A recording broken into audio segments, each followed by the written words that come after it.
Hi, guys. So today we're going to do a talk about spiritual bypassing. I know, exciting. So let me give you the definition. I found a definition on, on Google, that kind of gives that. Spiritual bypass or spiritual bypassing is a tendency to use spiritual ideas and practices to sidestep or avoid facing unresolved emotional issues, psychological wounds, and unfinished developmental tasks. So the term was introduced in the early 1980s by John Wellwood, a Buddhist teacher and a psychotherapist. So he's a Buddhist. Okay.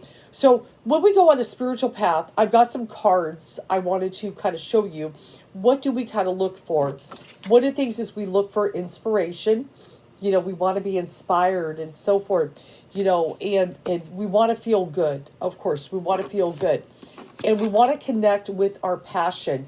Many people, when they get on the spiritual path, they don't feel very passionate. They don't have a zest for life. This is one of the reasons they look for the spiritual path, to feel passionate again about life and everything. They want answers. This is a big thing. I want to know what's going on. Who am I? Who is spirit? Why am I here? What is this stuff? I need to find out. We also want to be able to manifest that which we desire. That kind of connects a little bit to passion. It is the card right above it and everything, And we do want, and of course we want healing. I'm surprised that card didn't come up, but that is one of the things we want. Maybe it didn't come up because we don't always want to do the work to healing. We want something to save us. But answers is a big one. Answers is a big one on the path. Let me get in yogi position as I talk about this. Okay, but that is the big thing about going into the spiritual. The big mistake there is using it as a means of escape. I have a small mentor group. I work with a very small amount of people. I don't take just anyone on because not everybody is ready and stuff. And I kind of look for that spark. And I got to get the gesture of spirit is kind of what I always tell people. But especially people that are willing to do the work, no matter how, they're going to get down and dirty, and they're going to dig into their deep shadow selves, and they're going to bring out any kind of trauma and things like that. They're going to use the spiritual to be able to do that. All the tools and everything that we've got going on, we're going to use all that to bring forth that which is inside us, is what we really got to do. But spiritual bypassing uses the spiritual path as a means to escape. And one of the things I talked about early on when I was on the spiritual path and I was learning is it's very common. Okay, we got our ego, right? We all know about ego if you're on a spiritual path. You don't need, that's lesson 101. That's 101, okay? We all know we got an ego. It's very fearful. It's not real necessarily. It's what we project to the world, but it's not really who we are. It's been kind of created. We created this thing to adapt to society so people would like us, so our parents would be happy with us, so our friends, our lovers would, this is what we wanted to bring forth our life. We create this facade, and it's not necessarily real. We're all going to do that. That is all part of the path. We're all going to make that mistake. That's what we do.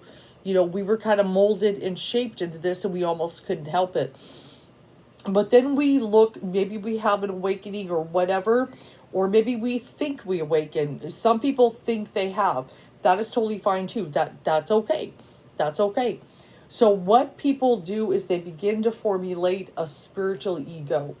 And if you've been on Facebook or various places, you will see it very common and stuff. They will be parroting, Eckhart Tolle and Jean Kabat-Zinn and Dr. Wayne Dyer, and the various people, Louise Hay and stuff, various things. And maybe they even present themselves as a full-blown teacher, okay? Maybe they put themselves like, I will become a teacher, I will become a guide, I'm going to lead people to the promised land. And they kind of, put themselves on a pedestal because they need people to validate this spiritual ego that they have created. They formulated a spiritual ego now, and they want to present themselves. They don't want people to see the mess that they're hiding behind them, all the trauma they haven't worked on and everything.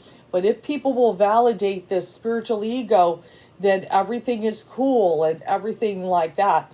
And that's what they do. Okay, that's why you got to watch out for spiritual teachers, especially the ones who are elevating themselves as a spiritual teacher. I'm not talking, about the unwitting ones who are like, I don't really want this job, but Spirit's pushing me. That's how, that's how the real spiritual teacher is. I don't know why I got to be this person, but all right, Spirit, that's the real ones. But the ones who like elevate themselves, look at me, I've got my shit together. I'm, hopefully I can't monetize on YouTube, but if I gotta swear, I gotta swear, guys.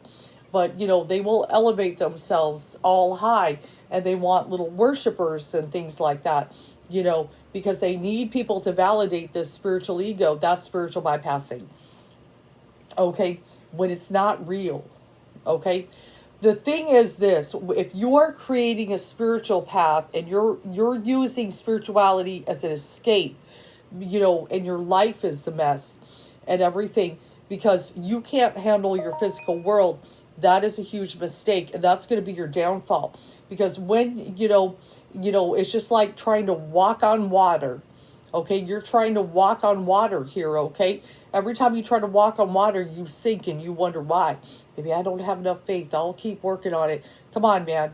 Come on, man. We're mere mortals still. We may be spiritual people, we have that divine spark, but we are meant to have a human experience here. The spiritual and the physical, okay, like this, need to be like this. This is the aim. And this is what I teach in mentor group. The spiritual and the physical work together. We may be spiritual beings, but we are meant to have a human experience. I can't emphasize this enough. Now, I will say this though. Everybody, I would even go so far to say 110% of us, we've had difficulty. Maybe that relationship fell apart. Our parents were terrible to us. We didn't graduate with college. We got fired from our job. We got a divorce. Whatever put you in a bad spot that you started looking at the spiritual, we are all going to spiritual bypass. We are all going to do it. Not one person is not going to spiritual bypass unless they're the damn Buddha. Okay? We're all going to make the mistake. Okay, so right there, nobody, don't think you've got it all mapped out. Oh, I didn't do that. Yes, you did. Okay, we all have done it. I did too. I remember, I, broke up in my relationship. He cheated. I threw him out. I did the waiting to exhale moment. I did that. I'm throwing crap over the fence. Get out of my life. Okay, I did all that. Okay, I was brutally broken. I've got a 1-year-old and I've got a 4-year-old in the house, and this is happening to me and stuff like that. I had my awakening shortly after, but I did the same thing, throw myself into spirituality, figure out everything like that.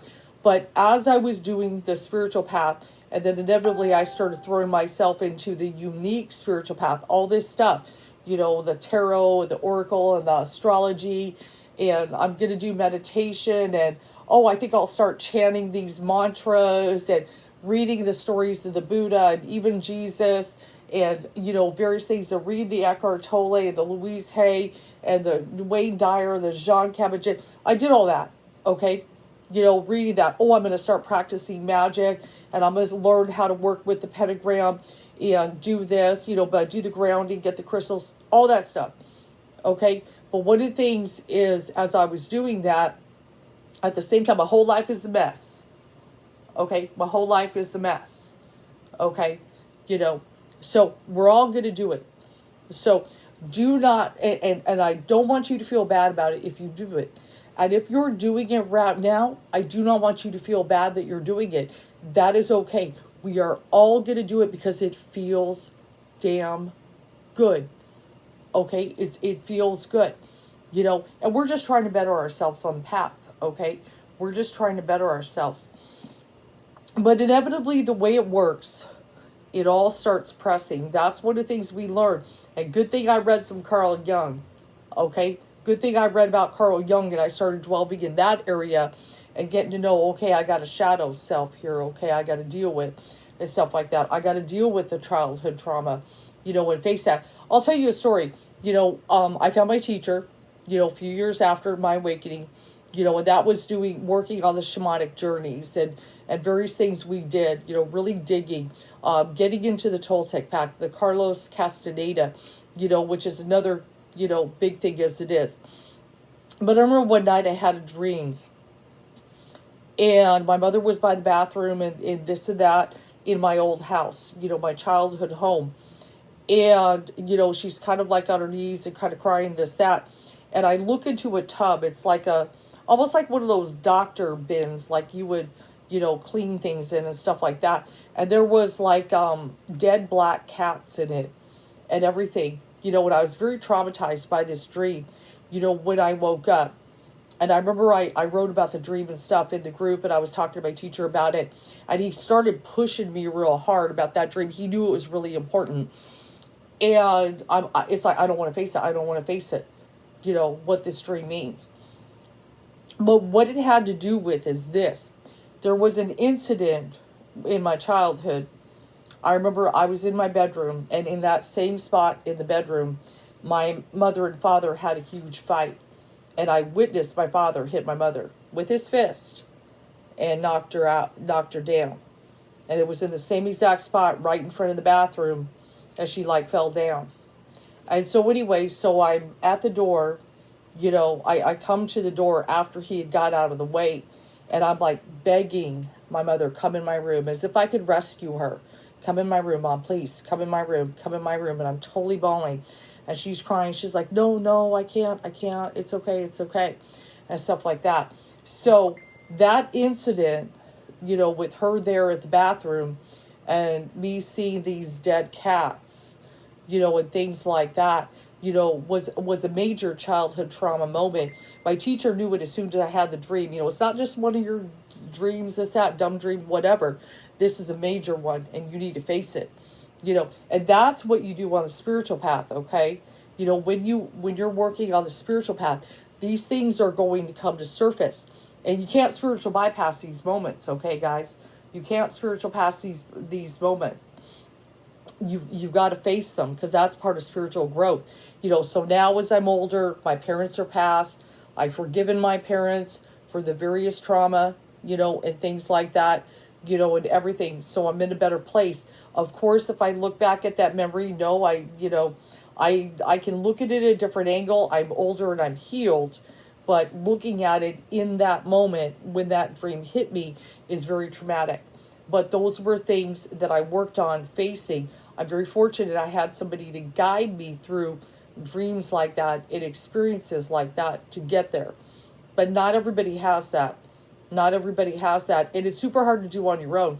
And that's why if you've had any kind of major trauma, still do things in the physical world to help. See that therapist. If you've got, a good support group, like for instance, some people spiritual bypass, and they're trying to delve into all this spiritual stuff. They're reading the books. They've got their little crystals. They've got their little altars set up.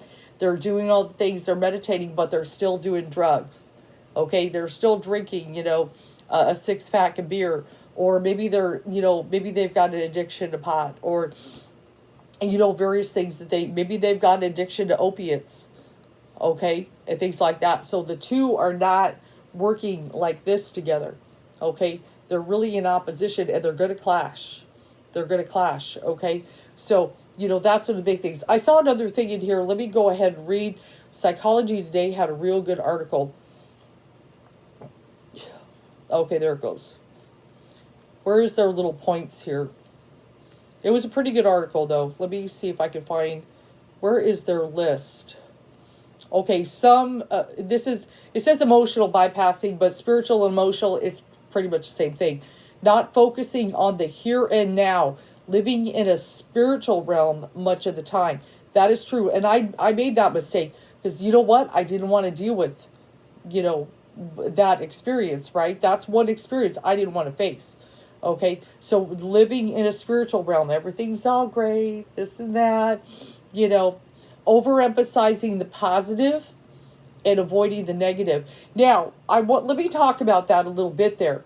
You know, sometimes some spiritual people, and I know they mean well, okay, you know, if they see someone being light, a little fluffy, and things like that, say you see on Facebook, and they're you know, they're posting rainbows and love and light and this and that, they may hit up, but you got to do shadow work. You got to do with your trauma. You got to do, there needs to be a balance here. We still got to do the positive affirmations, okay? We still need to read the positive and the uplifting as well. It doesn't mean don't do that, okay?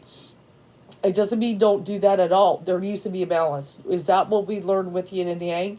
Okay, we can't have too much of one or the other.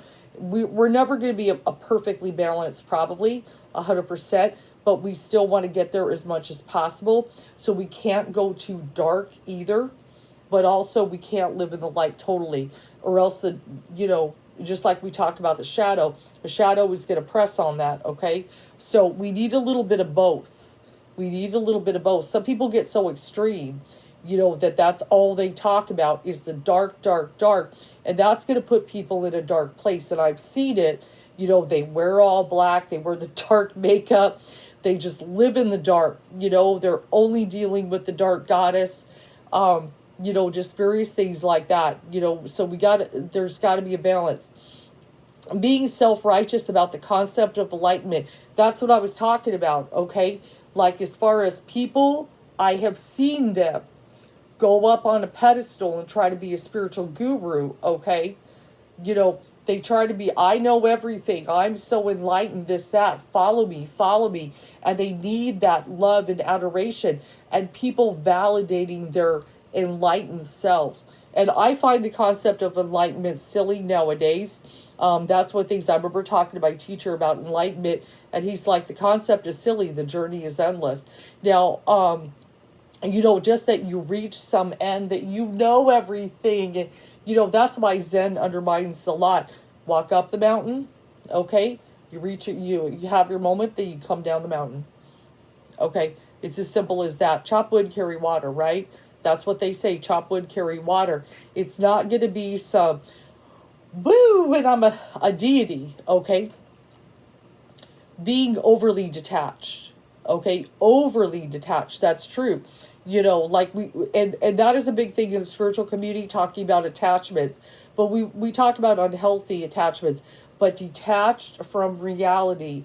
Okay, if you can't hold down a job, okay, if you can't pay your rent, if you can't pay your light bill, if your kids are failing in school and falling apart because you're not facing reality and dealing with okay, you know, that's the thing. Having feeling of entitlement, yes. Exhibiting frequent anger. You know, you get right, you know, see, when you're trying to be perfect so hard and then something slights you and kind of knocks you off that pedestal, your spiritual pedestal, people get angry about it. You know, I remember doing that. I get some anger. Engaging in cognitive dissonance. Now, that's the thing. When you've got so many spiritual things going on that you're believing and everything is going like this, you know, and confusing you. But I don't necessarily discount that because we need a little bit of that. But inevitably, it's like, I believe this, this. Everything's in conflict. Something's got to go. Okay? Being overly compassionate. There is a certain, there's some limits to that too. You know, we talk about, you know, unconditional love and everything like that. But sometimes it's just not real. You know, things like that. So I understand. Pretending that everything is okay when it's not. Okay, definitely. You know, that is a big thing. So I hope those are some really good points. I like those points that they put in there. You know, but yeah, that especially, you know, people exhibiting, you know, acted like a spiritual guru and this and that. I know all and see all. No, you don't. I've knocked so many off that pedestal when people come in the group acting like that. It's like, no, if you got to, we all got to do the work, but we need to knock each other off that pedestal, guys. Okay, we all got to kind of do it because it's the only way we're going to get grounded in reality and stuff like that. So, but yeah, I mean, we want to be inspired. We want the answers. Okay, of course. And the spiritual path, is it the answer? Yes, it is. It's the right way to go. We're getting it. We're aiming in the right direction. We're doing the right things and stuff like that. But I wish it's so hard because you got to understand, spirit kind of hooks you in that way because it's the only way to get you going. Spirit's gonna give you a lure. That, oh, this is gonna be all beautiful. This, that. See, that's what I've kind of learned. Is that spirit kind of lures you in that way, like, oh, it's going to be beautiful, this, that. And then when you start crossing, that path and you get further along and you're walking in the woods, you start dealing with some dramatic stuff and you're about ready to run and stuff. And that's when, the spiritual path is going to start presenting some of the darker aspects that you got to deal with and stuff like that, which is going to be a challenge. And that's when people start making a turn. I think I'll take a yoga class instead of do that. I think that'll be good and get the enlightenment. That'll be good for me and stuff like that.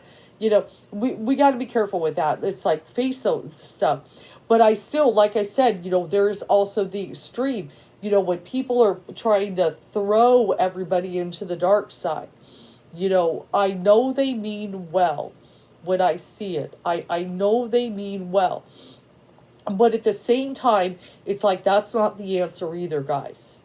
That's not, some people, it's a slow process in dealing with that trauma. Just like when I had that dream, I give my example. That's a heavy duty memory, okay? But it surfaced in a dream when it was ready to be dealt with, it's stuff. If I would have forced myself to face that memory too soon, it could have been very traumatic. That's something that can put you in the hospital and stuff if you're not ready for it. So things will evolve in their due time, how that works and everything. So, but that is the main thing, the spiritual and the physical. I have always told people, and I've said this for a long time, we got to keep 1 foot in the physical and 1 foot in the spiritual at all times. If you lift and you completely shun the spiritual path, if a person has a life with no spirit, no passion, okay, it's going to be a really hard life. That's where we go into nihilism, okay, where, life is meaningless. When people get there, let me adjust myself. I always do this. I get so tired sitting. Life is meaningless. We don't want people to go that road. But, when you're on the spiritual path, you may hit that void. As a matter of fact, a lot of people hit that void. And that's the hard part with spiritual bypassing. You bypass long enough. And then there's a certain point, yes, my physical world is a mess because I didn't integrate the two. I was escaping a reality, okay? And I was all fixed on this, and I wasn't dealing with my physical world. Now I've lost my job. Now I'm homeless. Now my kids are living with my ex. And everything is completely fall apart. I've lost everything. Okay, various things because I didn't use the spiritual to enhance my physical world. We are spiritual beings here to have a human experience. We are here to master human life. We are meant to do things, to better ourselves, put ourselves in a good position, learn whatever lessons we are meant to learn. And maybe if we get to a good place, maybe we can help other people find their way too. Maybe we can be that inspiration, for others and things like that. But before we can do all that, we gotta do our own work. Okay, and it's a lot of work. It's a lot of work and everything. Taming this is one of the big right here. If we can do this, this is a big thing, and that's why they talk about, the Buddhists, they commit themselves. I was about to say Tibet, but they're not in Tibet anymore, so let's just say Nepal. But they commit themselves in monasteries all over the world to meditation because they know how brutal the mind can be and so forth. But we don't all have the ability to just walk away from our lives and commit ourselves 100% to a spiritual life in that way. And we're not all meant to do that. Do you notice we're not all meant to do that? We're not all meant to go to India and sit with the guru until we die. Okay? We're not all meant to do that. Sometimes we got to be our own guru to a degree. There's inevitably a point we got to become our own guru. If you guys are fortunate to ever find a teacher, though, that is great. One that is not spiritual bypassing, okay? One that is not exalted themselves as the most high. And is like, I have all the answers, because no one does. Even my teacher, he's brilliant. He's brilliant. He is the one who went to India, and he's done all the traveling and explored the world and things like that. He has much knowledge that he was able to bring back and share. But at the same time, he doesn't claim to have all the answers. He just had some good techniques that I could utilize and put on my own path to get me to where I need to be and stuff like that. That's the main thing. That I could, be of use in my life to the people around me, and be, try to become a good person and things like that. You don't have to be, another thing is people get really hooked on, which it did not mention, the woo-woo experiences, as I call them, that they need the phenomenal. Now, in the beginning, when a lot of people spiritually awaken, they do have phenomenal experiences. That's a big thing on the path, and they're captivated by them. It's intoxicating. I want you to think back in the day of the 60s. Okay, what happened? Okay, there was a lot of turmoil in this country. We were sending young men off to a war that we should have never been in. It's a little bit kind of like now. People, trying to manipulate you to believe certain things. And they manipulated the public to believe that we need to be over there. Communism. Bam, bam, we got to be over there. We got to send all these 17 and 18-year-olds and stuff because if we don't do it, communism will spread all over the world and we will lose our democracy and things like that. So it went over this little country and they were coming back in pieces, losing limbs or they were dead. Okay, so we have this hippie revolution, right? That's one of the things. The Beatles were singing about a revolution. The Beatles music was one of the reasons they're the most popular band ever is because they hit at a certain time when spirituality was coming in, to a very strong point. It's always been there, but it really became a very big pivotal moment right then and there. So we have all these hippies, but what did they do? They were doing the psychedelics and things like that. They were going to Mexico and having the experiences, smoking peyote, mescalito, the LSD, the trips and the experiences. Because one of the things is they were finding, we got Timothy Leary and everything, Ram Dass, we have those guys, old players. But they were, finding that people could connect and see it's all connected and the various lessons that they would learn. Highs and lows on that whole experience. They were right about that certain experience they had. Sometimes these things can help you connect and see, but they got very addicted to them. And they were also escaping reality to a degree. There was a whole culture of people, and, the yin and yang, right? All this drama is going on in this country that we're sending all these young people over there basically to die. And then a spiritual thing. That was a major spiritual bypassing, a lot of it. I'm not saying all of the hippie generation completely spiritual bypass. But I am saying, because there was people that really did, because Ram Dass ended up being a really good spiritual teacher. He really did. He ended up being an amazing person, and he helped lead a lot of people back home to themselves. So he's, there's some good that came out of it, but we also saw some dark things. Charles Manson, if you kind of remember that, that is about when it all came to an end in the country. Once that happened, and they were doing, but he went to the extreme dark, the evil side of it, exalted himself like a spiritual guru is what he did, and the dark side. And then a little further in the 70s, we had Jim Jones. Okay, so there was a dark side, and that's when things started really coming to an end. Vietnam War ended, and so did all that movement. Okay, so we kind of know that that's not the way to go either, but that was kind of an extreme. You know, a lot of people spiritual bypass because they couldn't deal with reality and stuff like that. But, then the 80s came, and that was more when we got into the new age. Okay, so we're kind of, okay, we had the 60s, a little bit of the 70s in there, okay, things like that. And then we went into the 80s, and here comes, there's little bits of that energy from those past 2 decades. And then the 80s is really Shirley MacLaine, for my older people who remember, she was real huge, with the new age, and things started coming out. And then, of course, the 90s, and now the 2000s, and what it's become and so forth. And what it's really become now, with some of the people with the spiritual path, law of attraction got resurrected with Abraham Hicks. Okay, and we've got a lot of motivational speakers. We've got, Tony Robbins, Lisa Nichols, and she's pretty good and stuff like that. But certain things, I do actually like her spirit, though. I'm not bad about the Lisa Nichols. And Tony Robbins has helped a lot of people overcome their fear, and get past certain things. You go spend a week with him, and he hits you hard, and things like that. They have their purpose. But The Secret, for example, there's a good spiritual bypass. And I know some of you love The Secret. Don't write me letters. I don't want to hear your crap.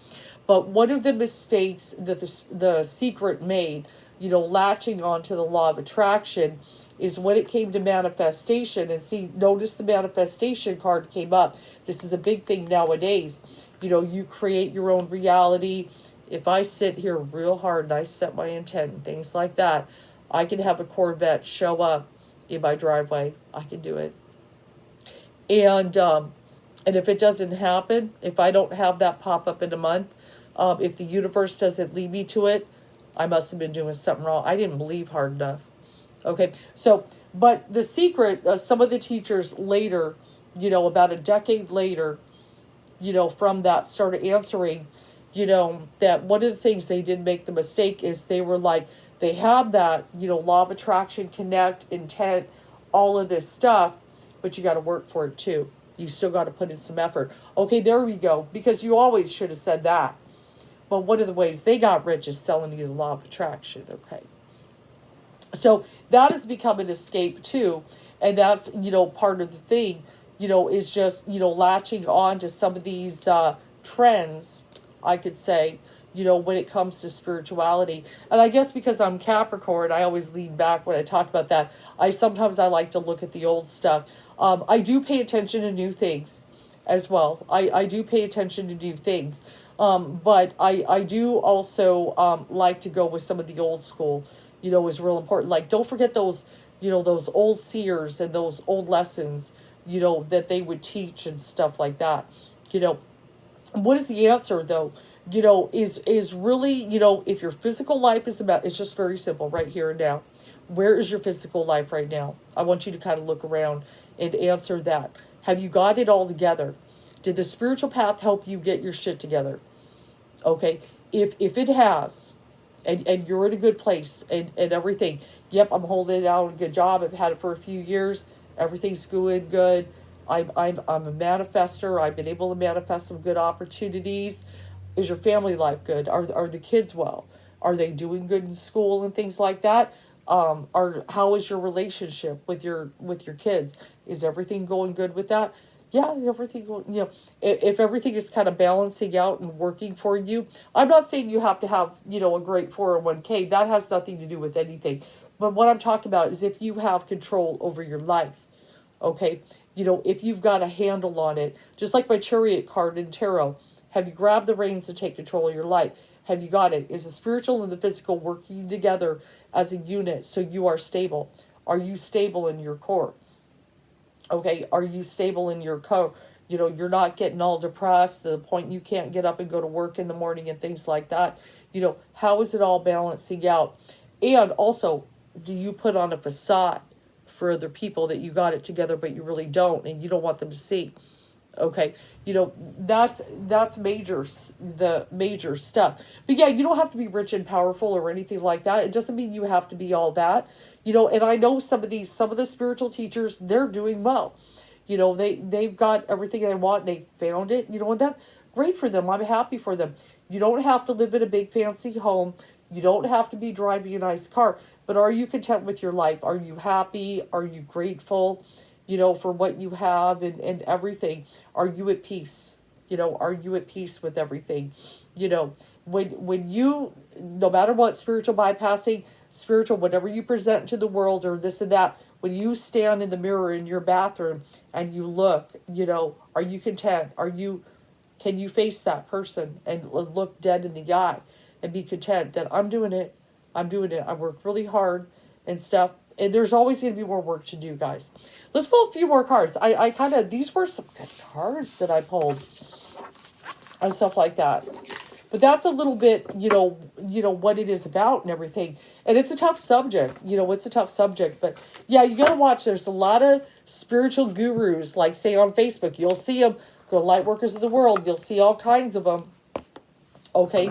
You'll see all kinds of them that are kind of, selling stuff. They're trying to present something. And it's like, but also matter, you don't have to worry about other people, just worry about you. And I've got the card, you are healing your heart. And that's what we're here to do. We're really meant to heal our heart. That's one of the things that gets people on the spiritual path more than any other is a wounded heart. Okay? And that's what they want to do. The goal is to heal. The goal is to heal ourselves. Before we can heal ourselves, we heal the world. Or before we can heal the world, we heal ourselves. Never mind. And then I've also got this card, trust in your new path. So when we go on a spiritual path, we do want to trust the spirit. And so, the spiritual path, like I said, it is the answer. And I know it is the answer. Like I said, we're all spiritual bypassers. We're all good at first. It's attractive. It's glitzy. And we're going to want to escape it first. But it's like spirit hooks us. If spirit showed you how damn hard the spiritual path would be, you probably would avoid it. Okay? So they got to hook you somewhere. Many end up being called into service. That's one of the reasons, if spirit can get you, to the point where you stop spiritual bypassing and you actually do the work and the healing and you have a really good testimony, the spirit, when I worked with them and everything, when they led me on this path, and I am where I am today because of that, absolutely, then you can serve.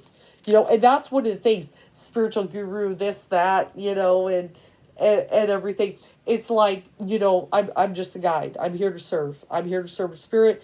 This is my story. This is some techniques and some tips that you can do that may help you. That may help you on the path. And then we got to feel and release. And that is one of the big things on the path with the healing. What we do, we're going to feel, we're not going to avoid the feeling.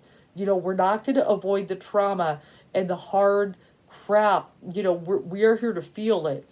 Because before we can release it, we got to feel it. Very good card. That's absolutely true. We're not here, we can't just cut it off. If you got an itch, what do? You don't cut your arm off, right? Okay? And then we want to stay the course of the path. So it doesn't mean, I'm not telling you to jump ship on the spiritual path, guys. Matter of fact, stay on the spiritual path. We just got to go down the right road and everything. We just got to do the right techniques and stuff like that. We got the balance. The balance is so key. And then stay strong, be a guiding light. That's what we want to do. Just stay strong, be a guiding light, and everything like that. You are guiding lights, guys. And many of you are meant to guide. Inevitably, you are meant to guide. And you are bright energy. You are bright energy. And we do want to connect with the light. We do want to connect with the light. But I hope you found this informative, a little bit of what it is about. Is just don't use it. Don't use the spiritual path as an escape. In other words, if you've got your physical world, okay, and you've created a spiritual world, that you escape to, no, we want to take the two worlds and make it a one thing. That is so important to make it a one thing. And stuff like that. But I'm not saying live only in your trauma. No, and that's why I say we need the positive too, and that's why I tell people feed your mind positive. Definitely, we want to change our self talk. Absolutely, we don't want to be beating. Oh, I'm a terrible person, or just not liking ourselves, and those talks. We want to change all that. We want to be confident. We want to love who we are and everything. We change a lot of the way we talk to ourselves is a big part of the path, because that ego and everything, when it's affected by all the negative things that people have ever said about you, it becomes your self-talk. And so we change that, and we learn that they were just projecting onto us. We were just serving as a mirror. These people projected onto us. It was always about them. It wasn't about me. It was never about me in the path to begin with. I know that now. But you all, I know if you're watching this, it's just kind of just really examine, one of the best ways to know, if you're spiritual bypassing right now, okay, is just kind of check your physical world. I mean, how is everything, are you managing your life, and everything? Are you holding down your job? Are you paying your bills and stuff like that? Is your relationships good? With your family, is your marriage okay? Things like that. Are there things you need to fix? Are there things you need to adjust? Remember, spiritual and physical, we want it like this. We want to be working together. We want to have a spiritual enhance the physical, because we came here to master the physical world to the best of our ability. That's what we want to do, and to grow ourselves, of course, and bring forth the spiritual, that little spark in there, bring that forth and have that energy kind of radiate, and be that. It's just like the poem by Marianne Williamson. It is our light, not our darkness, that frightens us. She's very right about that. Just being that light, being and bringing it out to the world, and stuff like that. But that's the answer. That's what we're meant to do, and everything. But we got to acknowledge both parts of ourselves. We got to be real. We got to be real. It's just like story of Pinocchio. He wanted to be a real boy. We're here to be real. And stuff like that. We don't want to stay wooden. We don't want to stay wooden. If we spiritual bypass, that's what we're going to do. I hope you enjoyed this.